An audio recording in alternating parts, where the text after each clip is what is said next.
अस्सलाम वालेकुम दोस्तों। लेकिन as the father of English essay आज हम डिस्कस करने वाले हैं इस लेक्चर में। तो चलिए अपना लेक्चर शुरू करते हैं। ये प्रोज का क्वेश्चन होगा, काफ़ी इम्पोर्टेंट क्वेश्चन है।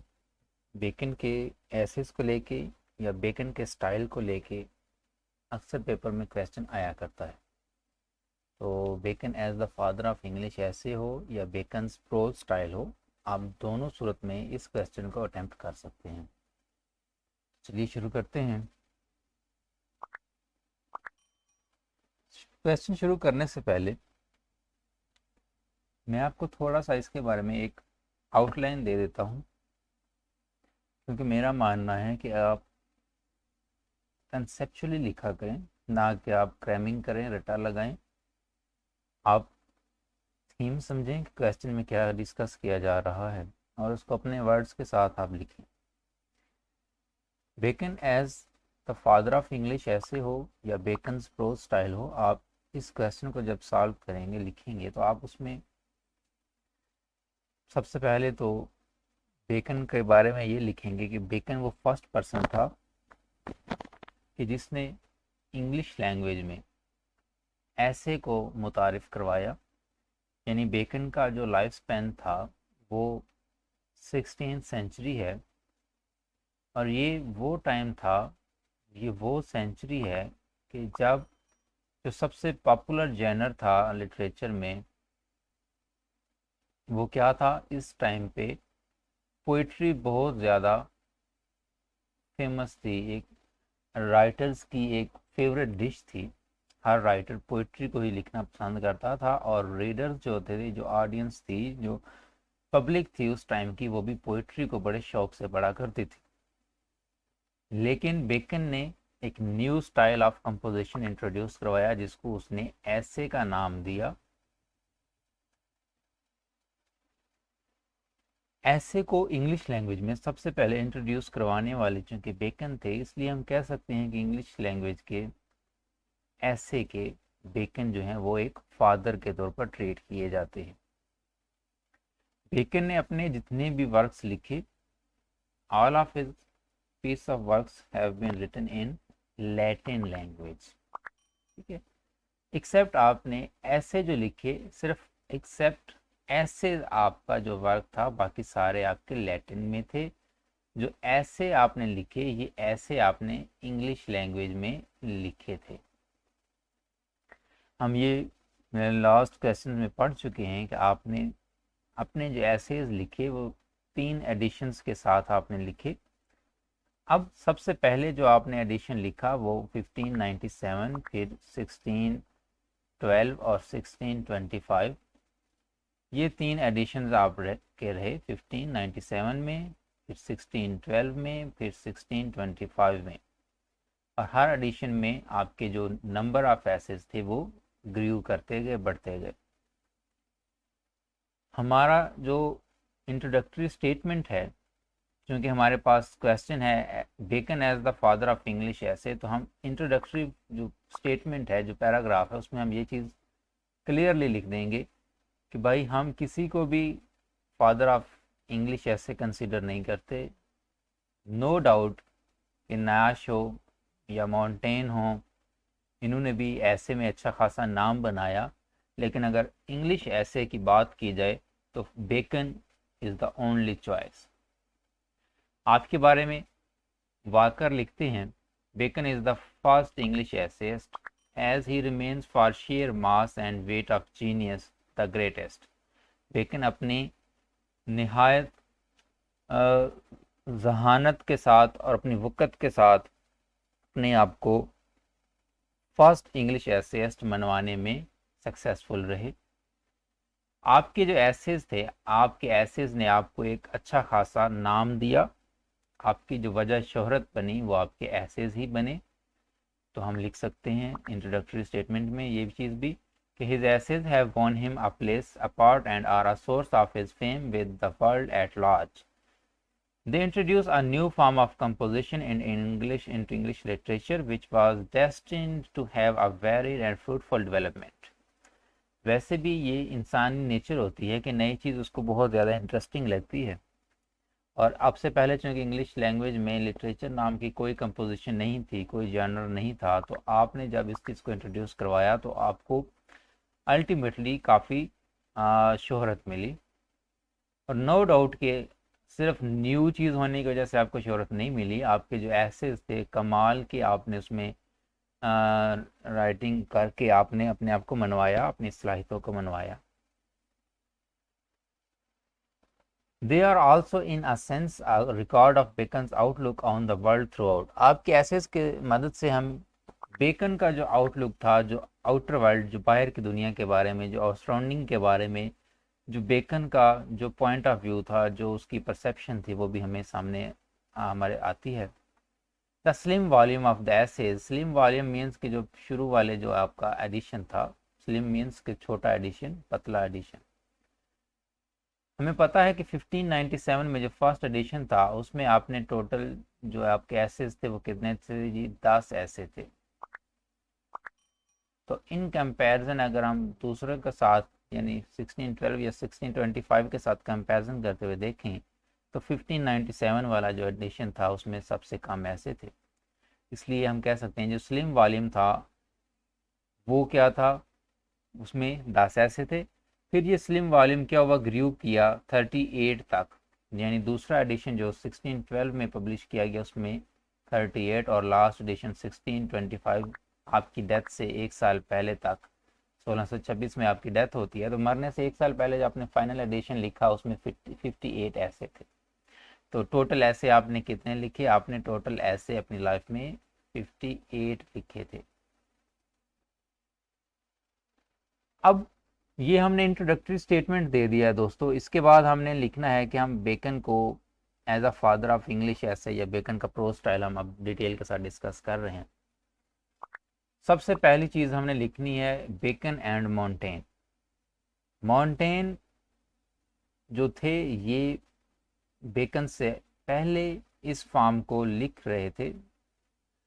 बेकन ने आपके इस फॉर्म को क्या किया, आपने इस फॉर्म को आपसे बारो किया। ये कहा जाता है कि Montaigne and Bacon share the form of essays. ठीक है, आपने यानी बेकन ने और मॉन्टेन ने जो ऐसे फॉर्म थी वो आपने दोनों ने शेयर की, मतलब कि आप दोनों का ही जो ऐसे फॉर्म था वो सेम था, ऐसे लिखने का जो तरीका था वो सेम था, फॉर्मेट आप दोनों ने एक जैसा रखा। तो Bacon and Montaigne share the form of essays but not its spirit. ठीक है, फॉर्म तो ऐसे का जो था वो दोनों शेयर करते हैं लेकिन स्पिरिट नहीं। बेकन जो है और मॉन्टेन जो है इनका जो फॉर्म था वो सेम रहा लेकिन स्पिरिट इन दोनों का अलग अलग रहा। किस चीज़ पर लिखना है, किस तरह से लिखना है, ये चीज़ इनमें डिफर कर गई। मॉन्टेन जो थे वो उनकी जो एसेज थे वो क्या करते थे, वो appeals to heart but Bacon to the head. Montaigne अपनी राइटिंग में, अपने एसेज में जो लिखा करते थे वो किसको हार्ट वो करते थे, वो अपील करते थे हार्ट को यानी दिल को। और बेकन के जो ऐसे हैं वो डायरेक्ट हमारे दिमाग को अफेक्ट करते हैं। अफेक्ट मतलब असर नहीं करते, मतलब कि हमारे दिमाग को वो अपील करते हैं।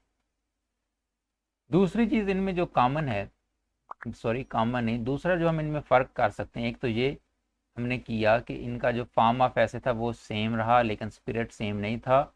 माउंटेन हार्ट को अपील करती हैं जबकि बेकन कैसे दिमाग को अपील करते हैं।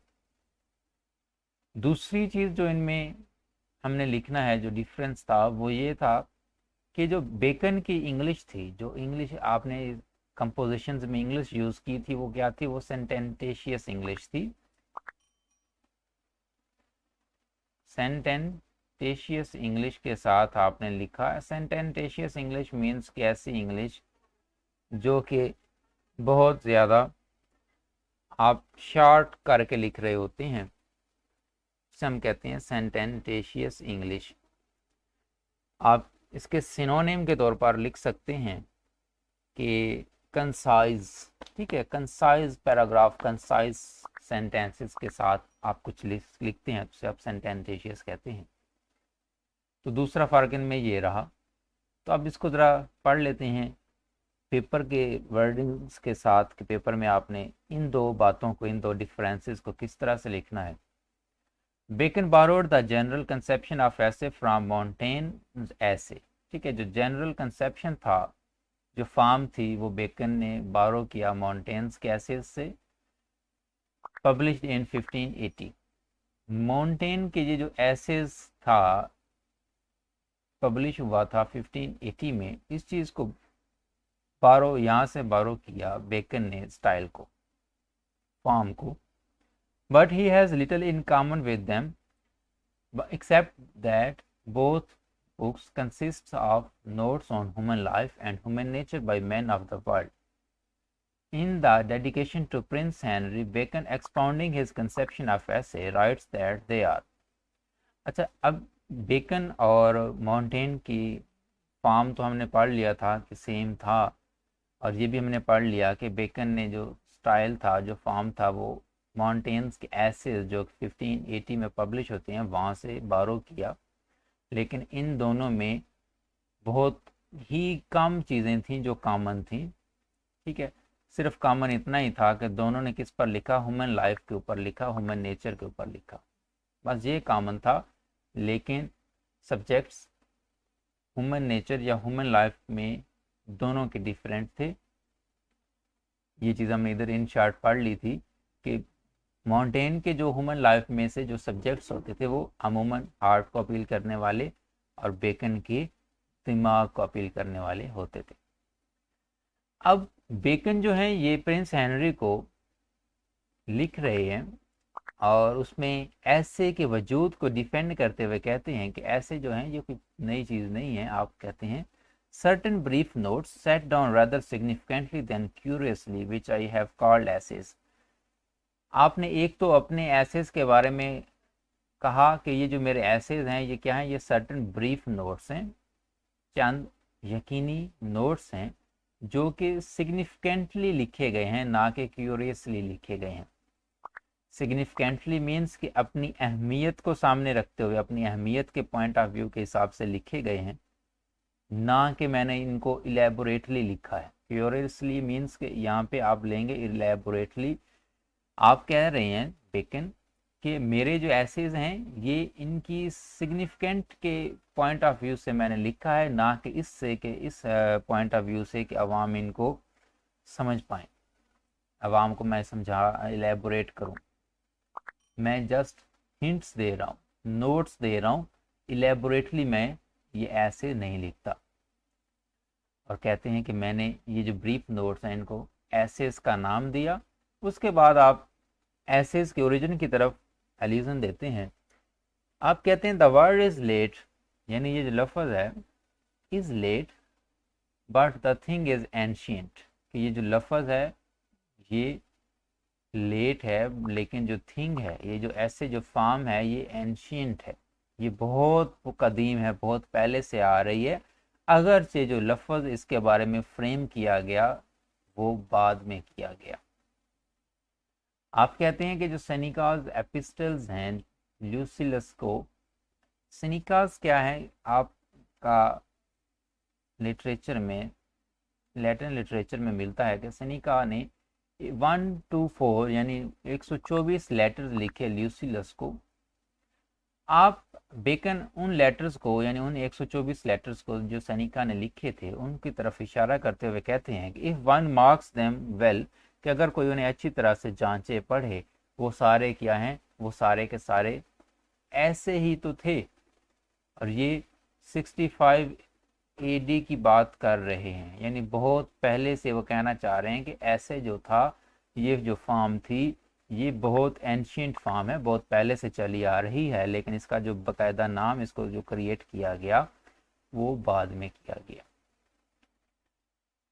That is dispersed meditations.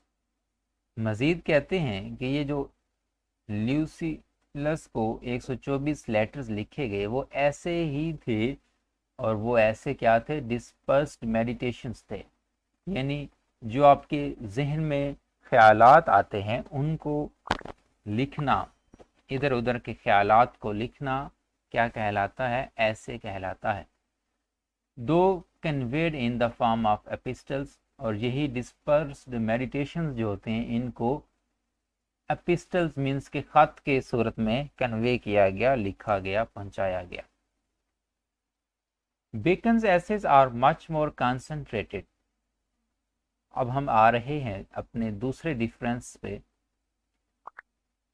जो बेकन और मोंटेन के दरमियान पाया जाता है। बेकन्स ऐसे जो हैं वो क्या है, much more concentrated and concise हैं। मीन्स ये चीज़ मैंने आपके साथ ऊपर डिस्कस की थी कि क्या है, सेंटेंटेशियस सेंटेंसेस के साथ आपने लिखा, कंसंट्रेटेड और कंसाइज बहुत ज़्यादा है मोंटेन्स के एसेज की निस्बत। The charm of Montaigne's is that of shrewd but inconsequent comments on men and things set out at leisure by a humane and open-eyed observer.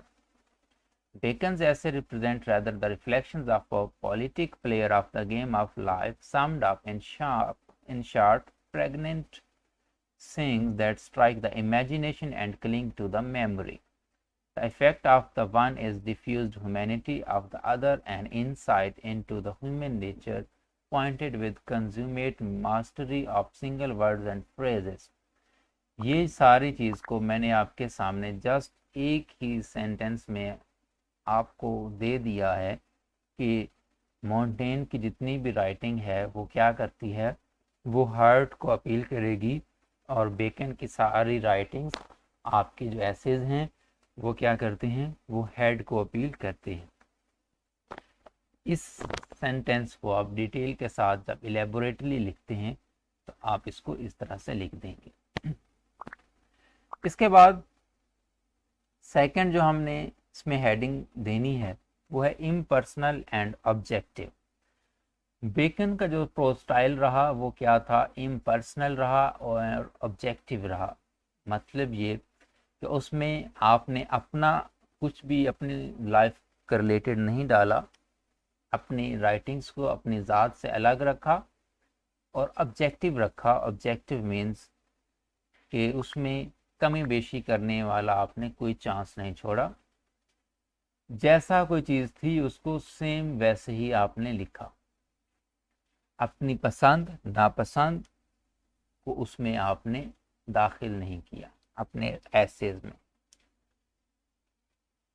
As an essayist, Bacon is not friendly, confidential, intimate and familiar with the writer. As an essayist अगर बात की जाए तो bacon जो है वो friendly या confidential नहीं है, इंटीमेट नहीं होते अपने रीडर के साथ। If we try to find in them the history of Bacon's inner life, अगर हम बेकन्स के एसेज में बेकन की इनर लाइफ को ढूंढने की कोशिश करें, वी आर डिसअपॉइंटेड, हमें नहीं मिलेगी, हमें नहीं मिलती। इसलिए हम कहते हैं कि बेकन के जो ऐसे हैं वो क्या है, इम्पर्सनल हैं, क्योंकि आपके ऐसेज में हमें आपकी इनर लाइफ, आपकी लाइफ के नक्श नहीं मिलते। हिज एसेज आर, इसलिए कहा जाता है कि जो आपके एसेज हैं are for the most part of detached, ज़्यादातर आपके जो एसेज हैं वो डिटैच्ड हैं, अलग थलग हैं, इम्पर्सनल हैं। And there is nothing in them to mark the tragedy of his life, और इनमें आपकी ट्रेजेडी, हमें आपकी लाइफ की जो मुश्किलात थी वो नहीं नज़र आती।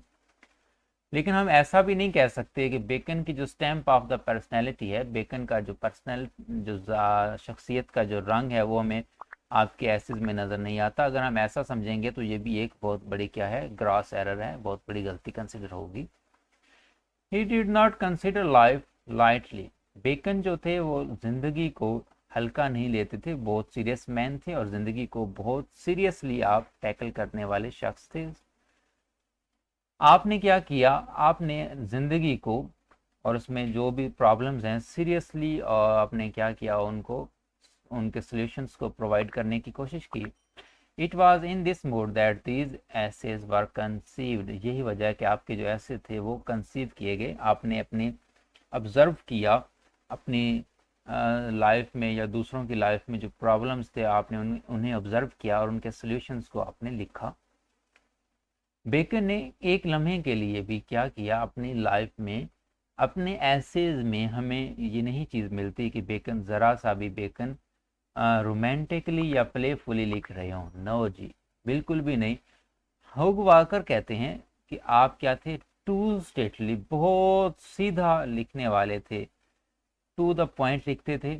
आपकी राइटिंग्स में हमें फन वगैरह नहीं मिलता, बहुत ही सीरियस हमेशा लिखा आपने। And his thought is so profound to permit us to speak of the essay as the confidential chat of a great philosopher। और आपके जो एसेज हैं उनमें इस कदर प्रोफाउंड थाट हैं, इस कदर गहरे थाट हैं कि हमें ये चीज़ हमें माननी पड़ती है कि आपके जो ऐसे थे वो एक अजीम फिलासफर का एक कॉन्फिडेंशियल चैट है। फिलासफर और उसकी भी कॉन्फिडेंशियल चैट, ये बहुत बड़े वर्ड्स कहे गए हैं आपके बारे में। देखें, फिलासफर तो कहते ही उसे हैं कि जो इस तरह से बात कहे कि उसको समझने के लिए हमें पूरा अपना दिमाग हिलाना पड़े, झंझोड़ना पड़े, तब हमें उसकी बात समझ आए।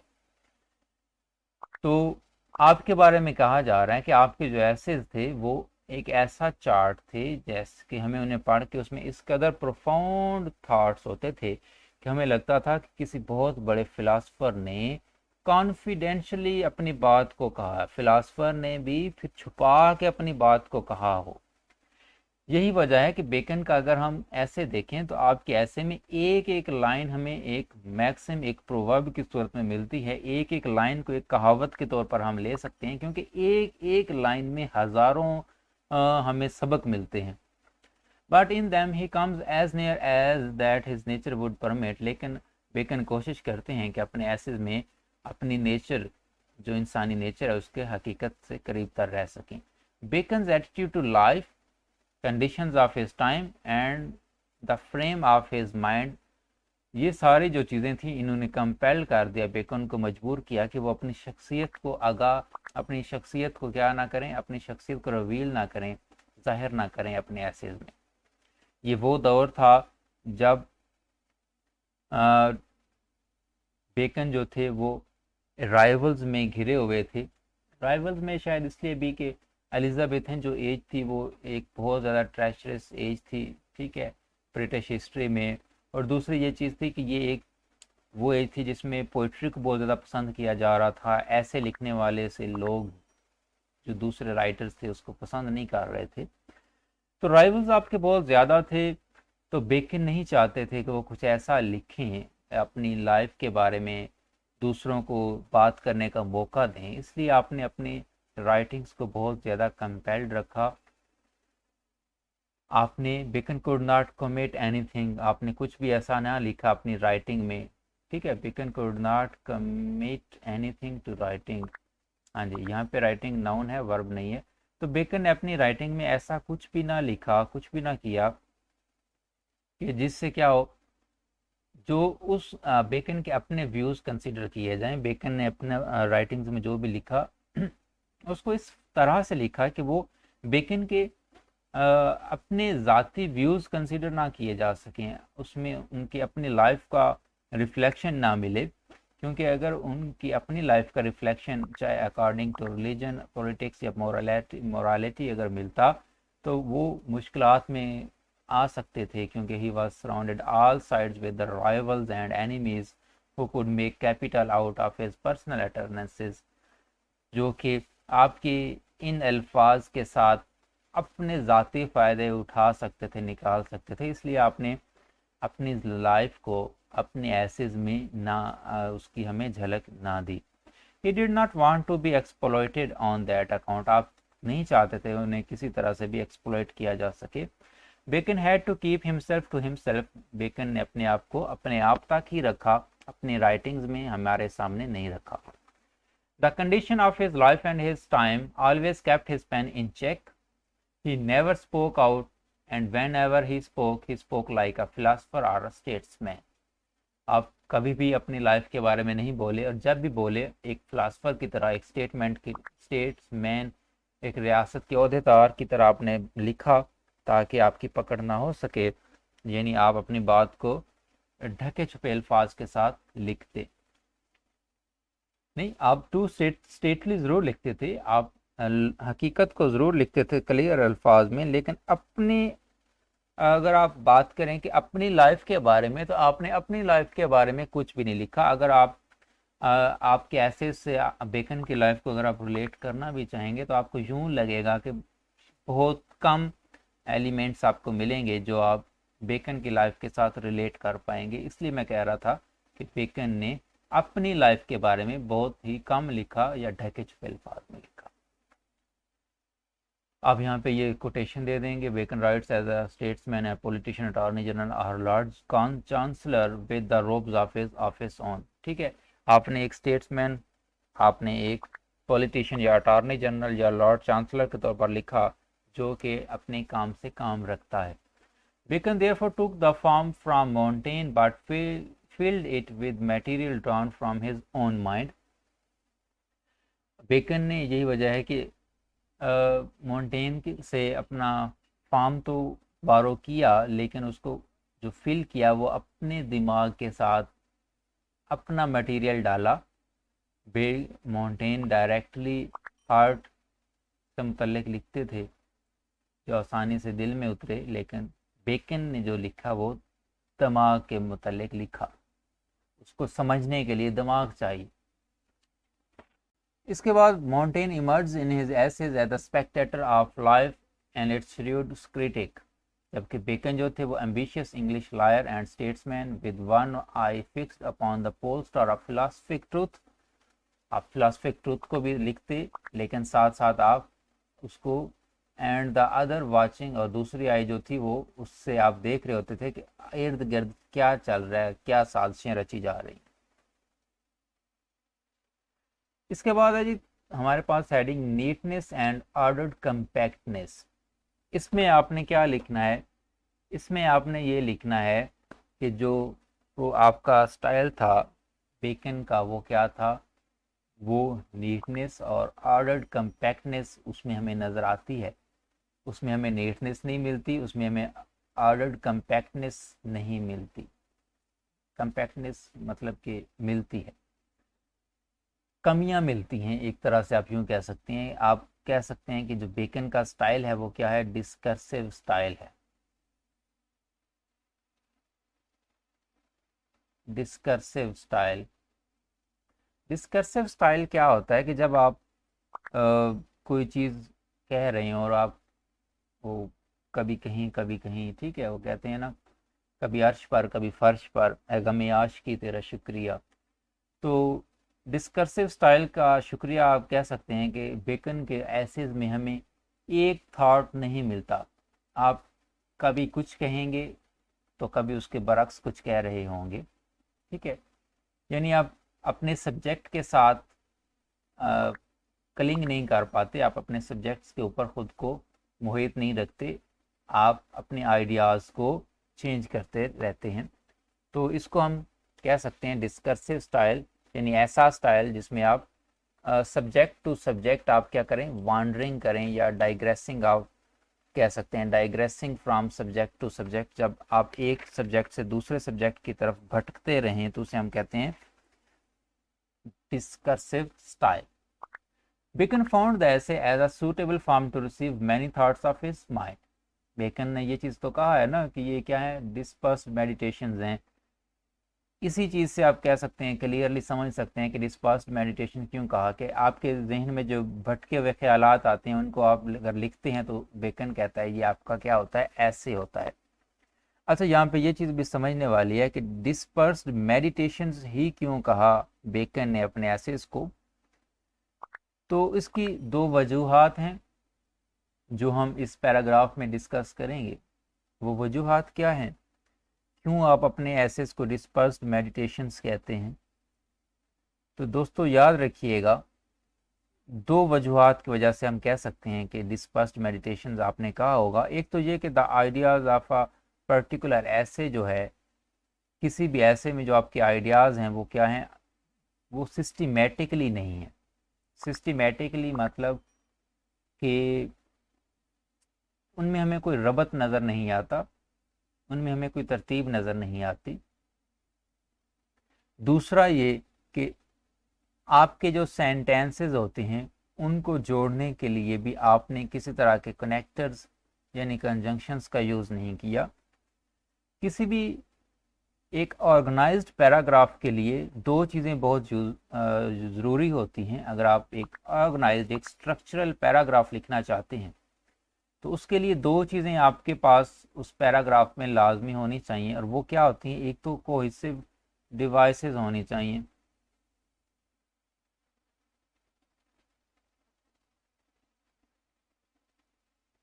कोहेसिव डिवाइसेस मीन्स कि कंजंक्शंस वगैरह का यूज़ किया जाना चाहिए ताकि पता चले कि अच्छा यहाँ से अब हम यहाँ जा रहे हैं। दूसरा, स्ट्रक्चरल यूनिटी होनी चाहिए।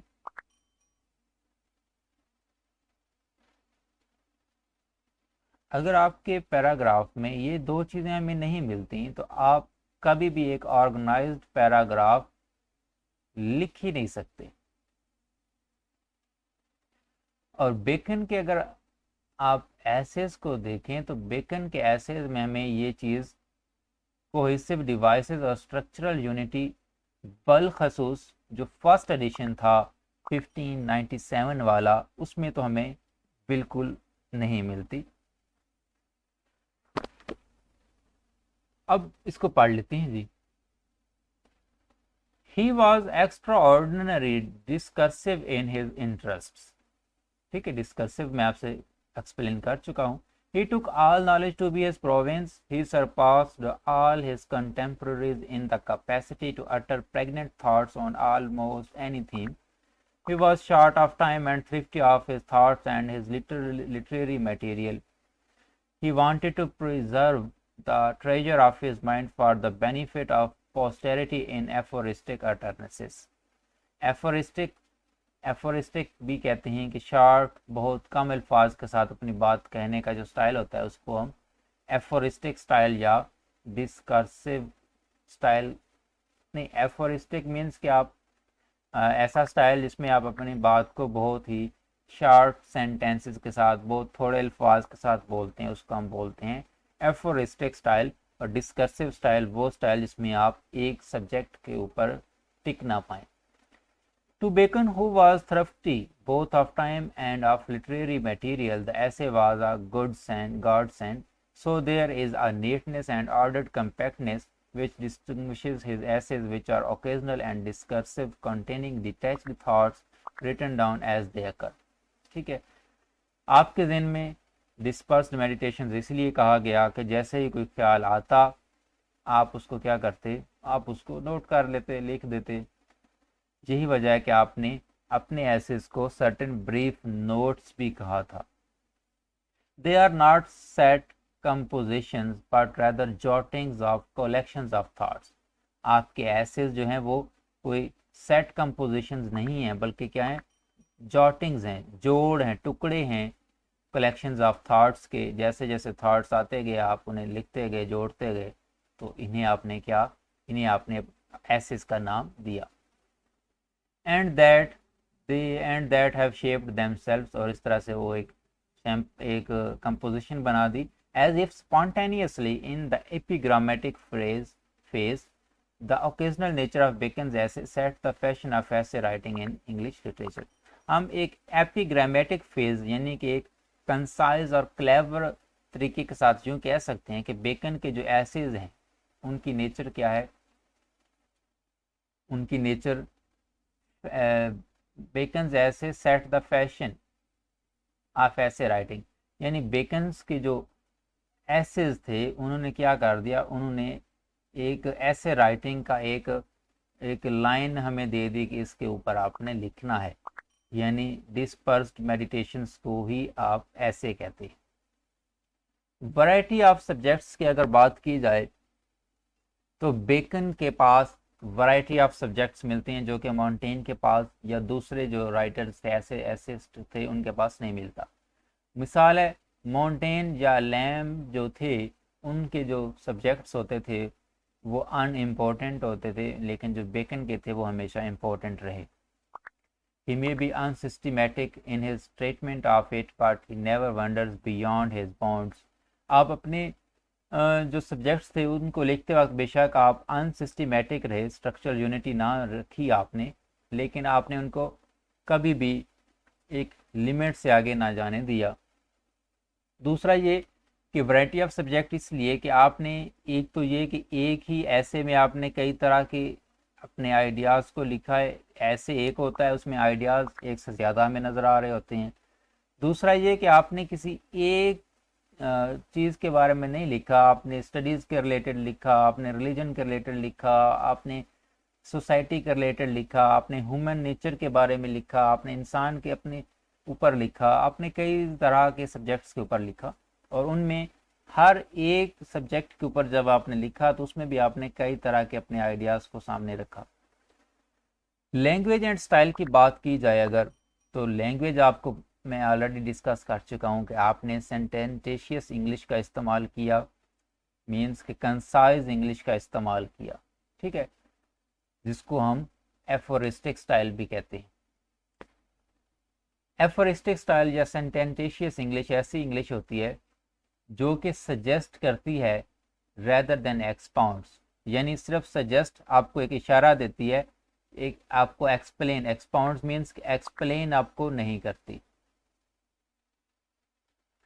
And blends dignity with familiarity, और बुराई को आम चीज़ के साथ ब्लेंड करके देती है। In that pleased and attractive manner which is the secret of the power of all great essayists, he was the first English essayist who employed a style that is conspicuous for lucidity. आपका जो style था, जो आपने style employ किया, वो noticeable, conspicuous means noticeable था, अपनी ल्यूसिडिटी के साथ, अपनी क्लैरिटी के साथ, इकोनॉमी के साथ, प्रिसीजन के साथ, directness, masculinity and mathematical plainness के साथ। He carefully avoided any fineness or affectation of phrases. His images and figures of speech are simple and clearly illustrate the ideas that he wishes to convey. For example, revenge is a wild kind, ये quotations आप उनके आगे मजीद लिख देंगे language and style में। Revenge is a wild kind of justice which the more man's nature runs to, the more art law to weed it out। ठीक है, जितना आप अपने बदले के साथ चिमटे रहेंगे, बदले की लगन में रहेंगे, उतना ही आप अपने आप को नुकसान देते रहेंगे। Men fear death as children fear go to in the dark। ठीक है, इंसान मौत से इतना ही ऐसे खौफजदा होता है जैसे बच्चे अंधेरे में जाने से। इसके बाद सस्पिक्शंस among thoughts are like bats among birds, they fly best by twilight। जो सस्पिक्शंस होते हैं आपके थॉट्स के दरमियान, जो आपके वहम होते हैं, जो ख्यालात होते हैं, ठीक है, जो डिस्पर्स मेडिटेशंस होती हैं, वो क्या हैं, वो लाइक बैट्स हैं जो कि रात को बहुत अच्छी परवाज़ करते हैं।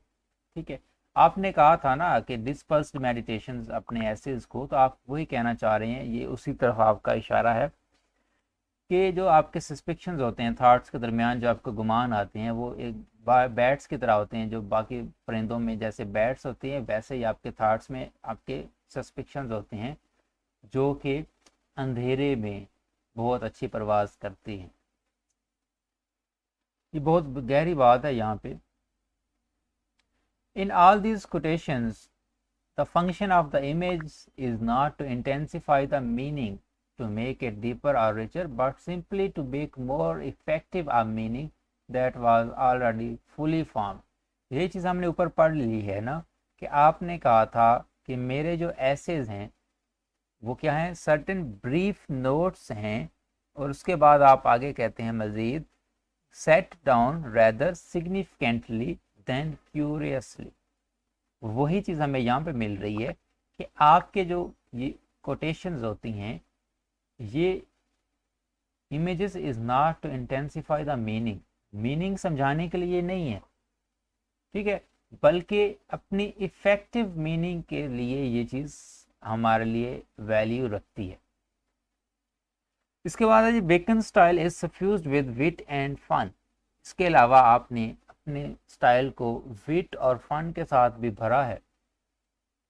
Of wit in the sense of the perception of analogy, आप जब चीज़ों का कंपैरिजन करते हैं अपनी लाइफ में, ह्यूमन नेचर में, तो आप बहुत सारी सिमिलरिटीज़ आप डिटेक्ट करते हैं और बड़ी बेहतरीन इलस्ट्रेशन मिसालें देते हैं, उनको लिखने के लिए।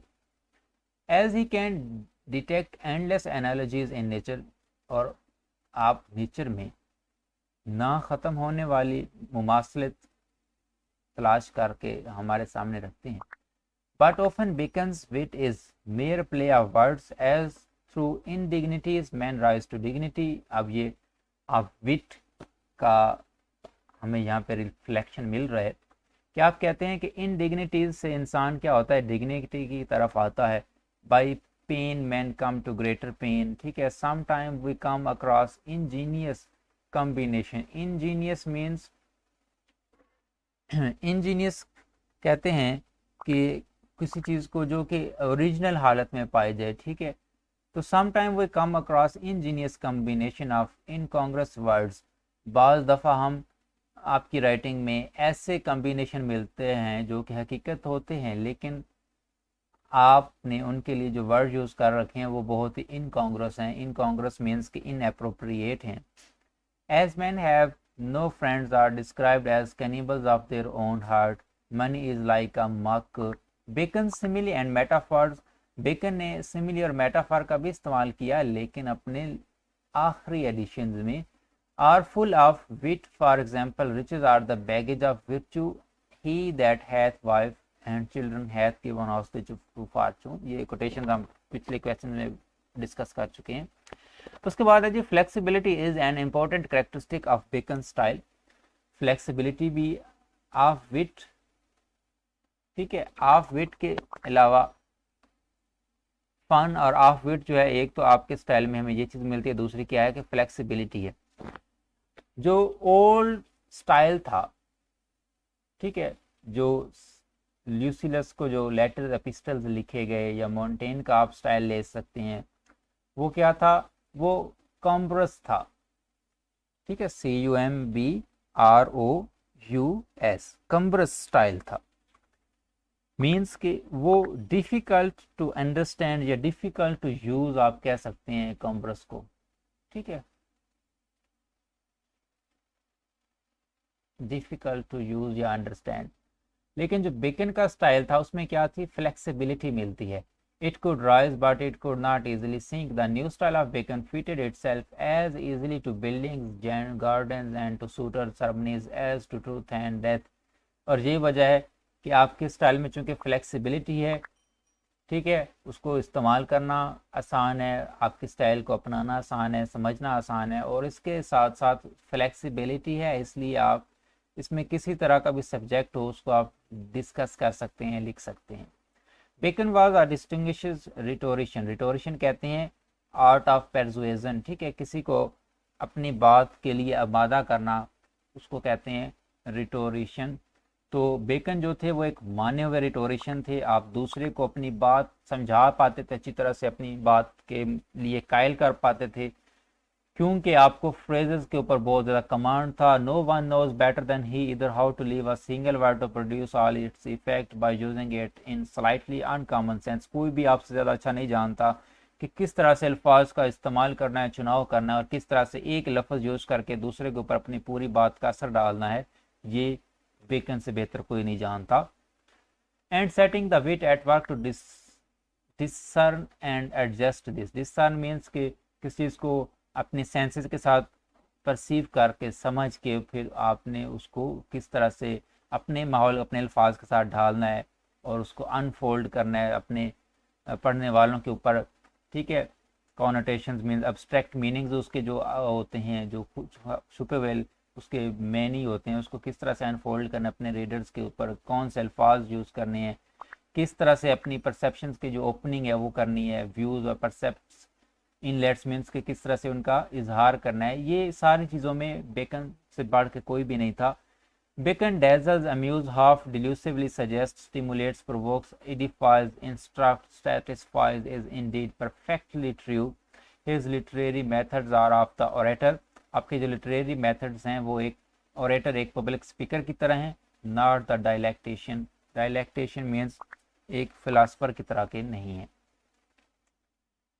आपके जो थॉट्स होते हैं वो एक फिलासफर वाले होते हैं, लेकिन उनको जो ओरेट करना, जो उनको जो नरेट करने की बात अगर की जाए तो उनके जो मेथड्स हैं वो एक ओरेटर जैसे हैं। but in rhetoric quality in the use, that is to say of language to dazzle and persuade, not to convince. He has few rivals and no superiors in English. अपने style में आपके दुश्मन तो हैं, लेकिन आपसे बढ़कर इंग्लिश में कोई भी नहीं है. As a thinker and stylist, Bacon is the pioneer of rational and scientific thinking. ठीक है, रेशनल और साइंटिफिक थिंकिंग, चूंकि रिनाइसेंस का पर बंदा है तो ये चीज़ तो आपके स्टाइल में लाजमी होनी थी. इसके बाद आप कह सकते हैं, कोटेशन लिख दीजिएगा. Almost as much as his explicit philosophy, Bacon's prose style is an index of the emergence of modern world. Bacon का जो प्रोज स्टाइल है उसमें हमें एक फहरिस्त मिलती है, इंडेक्स मिलता है कि आने वाली जो मॉडर्न वर्ल्ड होगी वो कैसी होगी. इसके बाद क्रिटिक्स ने बेकन में दो तरह का स्टाइल कहा है कि पाए जाते हैं. ठीक है, the qualities of his style very with his works. आपके जो वर्क्स हैं उनके साथ साथ आपकी जो स्टाइल की क्वालिटी है वो चेंज होती रहती है. मिसाल के तौर पर आपने अगर एडवांसमेंट ऑफ लर्निंग आपका जो है वर्क, इसमें आपने फिलोसॉफिकल स्टाइल अपना रखा है. न्यू अटलांटिस में आपने स्पेकुलेटिव स्टाइल अपनाया था. इसी तरह हेनरी सेवंथ में आपने हिस्टोरिकल स्टाइल है आपका. एसेज में आपने एफोरिस्टिक स्टाइल अपनाया. ठीक है, ये आपने अपने वर्क के साथ साथ अपने स्टाइल को चेंज किया. ये जो टू स्टाइल्स थ्योरी है ये मैकोले ने सबसे पहले इसको दरियाफ्त किया, प्रपोन्ड किया, मतलब कि इजाद की. Who illustrated it by highlighting the difference between the. अब मैकोले ने ये थ्योरी किस तरह से दरियाफ्त की, आपने बेकन के एसेज जो थे उनको, एसेज के जो एडिशंस थे उनको आपने सामने रखते हुए कहा कि बेकन में दो स्टाइल पाए जाते हैं. क्योंकि जो बेकन का फर्स्ट एडिशन था 1597 वाला, उसमें आपके जो ख्यालात थे वो काफ़ी क्रम्बली हमें मिलते हैं. ठीक है, मज़ीद पढ़ते हैं आपको ज़्यादा समझ आएगी. Highlighting the difference between the first edition of Bacon's essay and the second and the third editions, he attributed this change to the faster growth. ठीक है, मैकोले ने कहा कि ये एक फास्टर ग्रोथ हमें मिलती है आपके एडिशन में. ह्यूग वाकर जो है वो dismisses this proposition and finds it in a change in Bacon's conception as to the function and possibility of the essay form. In 1597, when he published the slender volume of 10 essays, an essay was to Bacon. जब first edition आया था तब ऐसे जो था bacon के लिए वो क्या था, वो एक अटेम्प्ट थी एट अ सब्जेक्ट. किसी भी मौजू पर आप कुछ अटेम्प्ट करते हैं तो उसको ऐसे कहा गया. ठीक है, उसको डिस्पर्स्ड मेडिटेशंस बेकन ने खुद ही कह दिया था कि ये जो मेरे ऐसे हैं, खास तौर पर फर्स्ट एडिशन के बारे में, कि ये क्या है, ये डिस्पर्स्ड मेडिटेशंस हैं. उसके बाद जैसे जैसे आपने अपने स्टाइल को इम्प्रूव किया, एडिफाई किया, ठीक है, तो फिर आपके जो नेक्स्ट जो आने वाले एडिशंस थे वो उनमें जो हमें स्टाइल मिलता है वो और मिलता है. उनमें आपने कनेक्टिव्स भी यूज़ किए, वो सिर्फ डिवाइसेस का इस्तेमाल किया, उसमें आपने सिमिली और मेटाफर्स का भी इस्तेमाल करना शुरू कर दिया.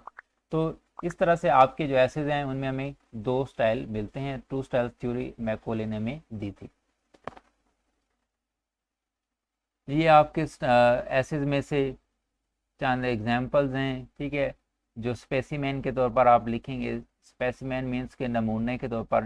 फर्स्ट एडिशन अगर आपका देखा जाए तो उसमें हमें ये नमूना मिलता है कि बेकन ने जो उसमें राइटिंग लिखी वो क्या थी, उसमें कनेक्टिव्स किस तरह के यूज़ नहीं किए गए, उसमें किस तरह के सिमिली या मेटाफर को इस्तेमाल नहीं किया गया. ठीक है, read not to contradict and believe not to believe. इख्तलाफ करने के लिए पढ़ना नहीं है और यकीन करने के लिए यकीन नहीं करना, बल्कि क्या करना है, परखने के लिए यकीन करें. Some books are to be tasted, others to be swallowed, and some few to be chewed and digested. काफ़ी फेमस कोटेशन है ये. That is, some books are to be read only in parts, others to be read but curiously, and some few to be read wholly and with diligence and attention. बहुत कम books ऐसी होती हैं. Edward Albert writes about the style of the first edition. In the first edition, the style is crisp, ठीक है, crumbly, detached and epigrammatic, conveying the impression that each essay has arisen from some happy thought and phrase. कि जो भी आपके ज़हन में आया आपने उसको लिख दिया. In the essay of 1612 and still more of 1625, we find that Bacon imparts warmth and color. Bacon ने मज़ीद उसमें अच्छा डाला, मज़ीद गर्म जोशी और रंग भर दिए अपने स्टाइल में. मेटाफर्स का इस्तेमाल किया, सिमिली का आपने बहुत ज़्यादा इस्तेमाल किया. ठीक है, जिससे पोइटिकल इक्वालिटी आपने अपने एसेज में भरी. He finds room for conjunctions, अपने कनेक्टिव डिवाइसेस को आपने इस्तेमाल किया।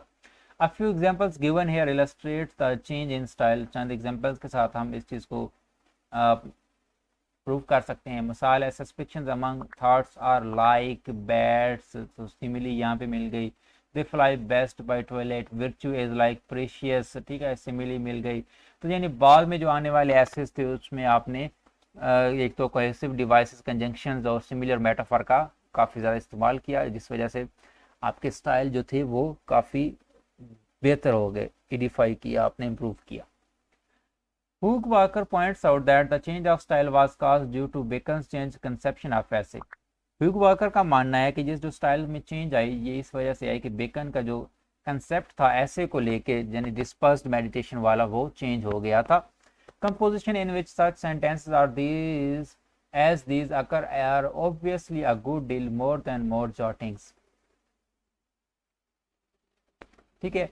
बाद वाली जो कंपोजिशंस थी उनमें हमें जस्ट मेयर जॉटिंग्स नहीं नज़र आती, बल्कि उनमें हमें एक तरह की कंपोजिशन, वाकई कलेक्शन मिलती है, कोलेब्रेशन मिलती है, स्ट्रक्चरल यूनिटी हमें नज़र आती है।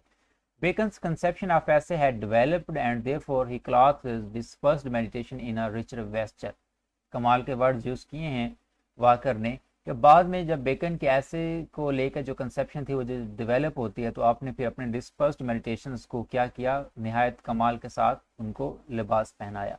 Edward Albert also writes in the later editions the ideas are expanded, ठीक है, एक्सपेंड किया आपने अपने आइडियाज़ को। The expression loses its spiky pointedness, ठीक है, अपने जो एक्सप्रेशंस थे उनमें जो स्पाइकी पॉइंटेडनेस होती थी उसको आपने क्या किया, लूज किया। स्पाइकी पॉइंटेडनेस मीन्स कि किसी चीज़ के ऊपर इस तरह से लिखना है कि वो इजीली दूसरे को अफेंड कर दे, ठीक है, उस चीज़ को, उस एक्सप्रेशन को आपने लूज किया। And in them we have an approach to a freer middle style in choice of subject and approach. They reveal the breadth of intellect, his worldly wisdom, his concern with public life and material advancement. They are impersonal, objective and orderly in thought and reflect a cool scientific detachment. आपके ये जो essays हैं बाद में उनमें हमें worldly wisdom मिलती है, इंटेलेक्ट नज़र आती है, concern with public life and material advancement हमें नज़र आती है। आपके जैसे हमें इम्पर्सनल, ऑब्जेक्टिव और एक स्ट्रक्चरल यूनिटी के साथ, मीन्स के ऑर्डर इन थॉट हमें उनमें नज़र आता है। उनमें हमें एक साइंटिफिक डिटैचमेंट भी नज़र आती है काफ़ी हद तक, which makes them in spite of an occasional flash of poetic fire as in of death rather, ठीक है। यानी ये जो ऑफ डेथ वगैरह हैं ये आपने साइंटिफिक डिटैचमेंट के हमें यहाँ पे नज़र आता है कि आपने यहाँ पे साइंस से थोड़ा हट के भी लिखा। Yet they are written in the language of ordinary man, ठीक है, अगरचे ये सारा कुछ आपने ऑर्डनरी मैन आम लैंग्वेज में लिखा है, लेकिन यहाँ पे जो इमेजरी है is that of everyday life, और यहाँ पे जो इमेजरी यूज़ की गई है वो भी आम यूज़ की गई है, लेकिन आपके ये जो थाट्स होते हैं वो प्रोफाउंड रहते हैं, उनमें बहुत गहरी बातें होती हैं। इसलिए कहा जाता है कि बेकन के ऐसे में हर एक लाइन जो है वो क्या है, हर एक लाइन एक मैक्सिम है, एक कहावत है। The essays are brief and full of condensed. Condensed किसे कहते हैं बात दोस्तों, कंडेंस्ड कहते हैं किसी चीज़ को मज़ीद आप कंसाइज करते जाना, मज़ीद शार्ट से शार्ट करते जाना, ठीक है, कंडेंस्ड उसे आप कहते हैं।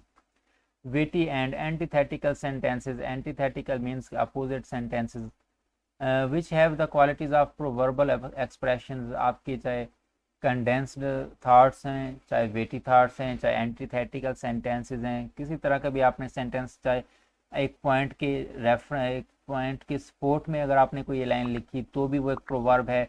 अगर उसके अगेंस्ट एंटीथेटिकल कोई सेंटेंस दिया, ठीक है, मसलन आप कभी कहते हैं रीडिंग अच्छी चीज़ है, कभी कहते हैं रीडिंग जस्ट एक फजूल चीज़ है, तो आपने जब कोई भी सेंटेंस लिखा तो वो आपने उसको एक इस तरह से उसको लिखा, उसमें हमें इतनी ज़्यादा एक इंटेलेक्ट हमें नज़र आती है कि वो एक प्रोवर्बल एक्सप्रेशन रखता है।